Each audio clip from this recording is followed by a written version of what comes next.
Pemirsa, perang bintang di pemilihan Gubernur Jawa Tengah menarik untuk disoroti. Berdasarkan hasil survei Poltreking Indonesia, mantan Kapolda Jawa Tengah yang berpasangan dengan Cawagup Petahana Taj Yassin mengungguli pasangan dari PDI Perjuangan Andika Perkasa Hendrar Prihadi.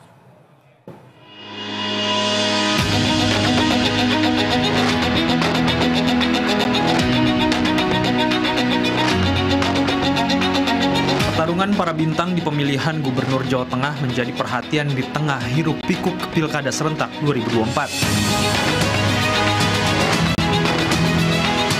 Pasalnya, di daerah ini para calon gubernurnya merupakan purnawirawan polisi bintang 2 melawan pensiunan TNI bintang 4. Hasil survei terbaru Poltreking Indonesia tentang peta elektoral Cagup-Cawagup Jawa Tengah menunjukkan pasangan mantan Kapolda Jawa Tengah Ahmad Lutfi yang berpasangan dengan Taj Yassin unggul sementara di angka 52,2%. Sementara lawannya dari PDI Perjuangan, ex-Panglima TNI Andika Perkasa yang berpasangan dengan mantan Wali Kota Semarang yang juga bekas Kepala LKPP Hendrar Prihadi memiliki modal elektabilitas 31,4%. Direktur Eksekutif Poltreking Indonesia Hanta Yuda menjelaskan selisih elektabilitas antara kedua pasangan ini masih bisa berubah jelang pencoblosan nanti. Saya kerap mengatakan kalau pilkadanya kurang dari 1 minggu, pilkadanya berlangsung 3 hari lagi misalnya, ini sudah bisa diprediksi pemenang. Tapi mengingat pilkada masih berlangsung 1 bulan lagi dan kemungkinan ada berbagai macam variabel yang akan menyertai misalnya. Anta juga menambahkan sosialisasi hingga kampanye yang dilakukan masing-masing paslon bisa menjadi penentu kemenangan. Liputan BTV. Untuk membahas terkait dengan hasil rilis survei Poltreking Pilkada Jawa Tengah, kita sudah bergabung dengan 3 narasumber secara virtual. Yang pertama, Direktur Eksekutif Poltreking Indonesia Hanta Yuda, kemudian Jubir PDI Perjuangan Aryo Seno, dan Taj Yassin, calon Wakil Gubernur Jawa Tengah. Selamat sore Bapak-Bapak. Selamat sore, Toya. Selamat sore, Gus Taj Yassin, Mas Aryo Seno. Selamat sore. Baik, terima kasih. Salam sehat. Terima kasih sudah meluangkan waktu bergabung sama kami di Berita 1 Sore. Saya mau ke Mas Hanta dulu deh. Secara singkat mungkin Mas Hanta bisa digambarkan terkait dengan hasil survei yang sudah dirilis kemarin ini. Apa saja faktor yang paling signifikan membuat pasangan Ahmad Lutfi dan Taj Yassin unggul dibandingkan pasangan yang lain? Ya, ada beberapa faktor ya kalau kita dalami. So ya, pertama kita tahu Pak Ahmad Lutfi dan Taj Yassin, Gus Yassin itu sosialisasinya lebih awal, relatif bahkan lebih masif. Karena itu faktor popularitas lah yang menjadi jawaban. Biasanya kan sebelum dipilih atau harus disukai, sebelum disukai harus dikenal. Jadi popularitasnya lebih tinggi karena lebih awal sosialisasi. Sementara kita tahu Pak Andika itu relatif terlambat, agak terlambat karena proses dukungan kandidasi di partai politik. Meskipun itu bisa ditopang, ada waktu sosialisasi, dan Mas Hendi itu juga cukup populer karena mantan Wali Kota Semarang. Yang kedua, kita tahu juga itu diperkuat oleh di mana Gus Taj Yassin adalah Wakil Gubernur incumbent. Tentu punya modal selain popularitas, tingkat kedengkalan, punya basis sosial dan sebagainya. Ini juga saya kira menjadi salah satu faktor yang juga menopang. Dan lagi-lagi saya katakan bahwa lawannya juga, wakilnya juga relatif dikenal sebenarnya, punya potensi yang relatif bisa kompetitif. Yang kedua, kita tahu pasangan ini juga kalau dilihat kombinasi religius, nasionalis religius itu saling melengkapi. Karena kalau kita cross tabulasi misalnya ada 75% pemilih di Jawa Tengah yang merasa terasosiasi dengan NU itu cenderung memilih pasangan Ahmad Lutfi Taj Yassin. Ya, karena itu banyak faktor seperti saya katakan tadi, karena Gus Yassin juga putra ulama berpengaruh di Jawa Tengah, almarhum Kiai Maimun Zubair. Kemudian kita tahu juga bahwa kalau dilihat dari partainya juga sama, lebih banyak dan lain sebagainya.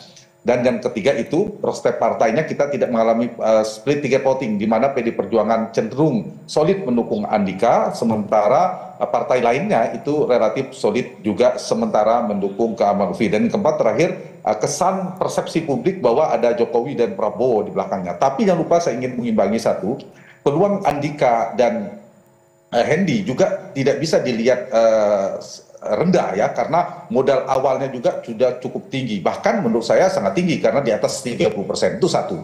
Yang kedua, waktu masih 2 bulan, gitu ya. Karena itu ada waktu yang cukup untuk bersosialisasi. Kunci bagi Andika sebagai penantang ada popularitas. Saya melihat kalau popularitasnya naik, elektabilitasnya bisa melejit juga. Itu juga bisa menjadi antisipasi bagi Pak Ahmad Lutfi dan Pak Terjassin terkait dengan kemungkinan ada pergerakan sosialisasi dan sebagainya.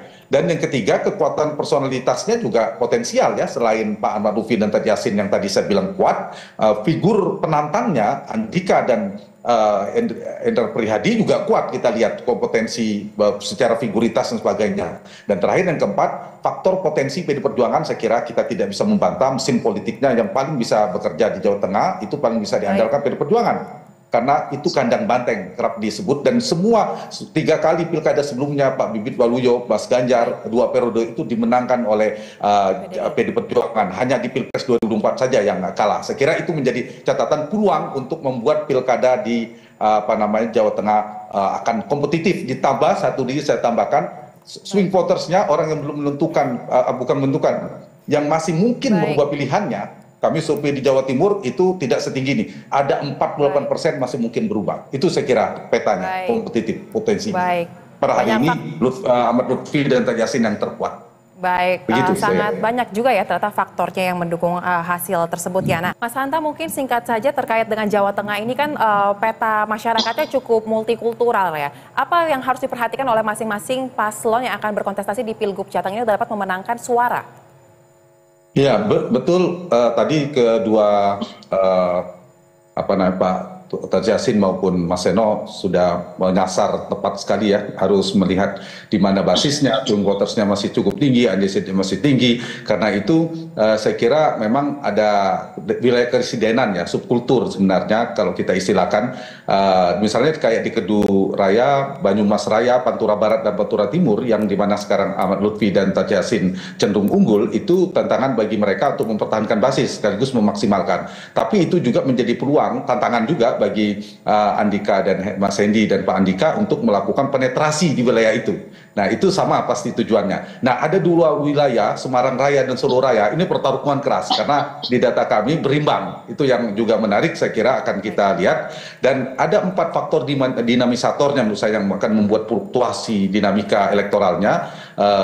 Soza, pertama adalah waktu 2 bulan. 2 bulan ini seperti saya katakan tadi ya, di prolog sampaikan di waktu rilis, kalau seminggu lagi bisa diprediksi, tapi karena masih 2 bulan, ada waktu untuk sosialisasi dan kampanye. Jadi efektivitas sosialisasi dan kampanye menjadi variabel penting. Yang kedua adalah performa debat terbuka nanti seperti apa, bagaimana mereka menyampaikan gagasan, bagaimana penguasaan massa dan sebagainya akan dinilai oleh publik. Yang ketiga ada bagaimana guliran isu dan program. Dan yang keempat tadi, swing votersnya masih tinggi, 48%. Karena itu kemungkinan kompetitif, fluktuasi masih cukup tinggi. Dan jangan lupa ini betul perang bintang dan tanda petik, pertarungan gengsi politik sangat kuat karena ini bagi Mas Seno partainya adalah kandang banteng, tidak pernah kalah 3 kali itu sebelumnya, menang selalu. Begitu juga Terjassin sebagai incumbent pasti akan mempertahankan ini. Dan jangan lupa di Jawa Tengah itu adalah eskalator politik Pilpres. Mas Ganjar adalah calon presiden dari gubernur dari Jawa Tengah. Jadi sangat strategis. Baik, sepertinya memang untuk Pilgub Jawa Tengah ini perang bintang akan sangat kompetitif. Waktu 2 bulan diharapkan bisa dimaksimalkan dan politik bukan matematik, segala hal masih bisa terjadi ya. Kita nantikan seperti apa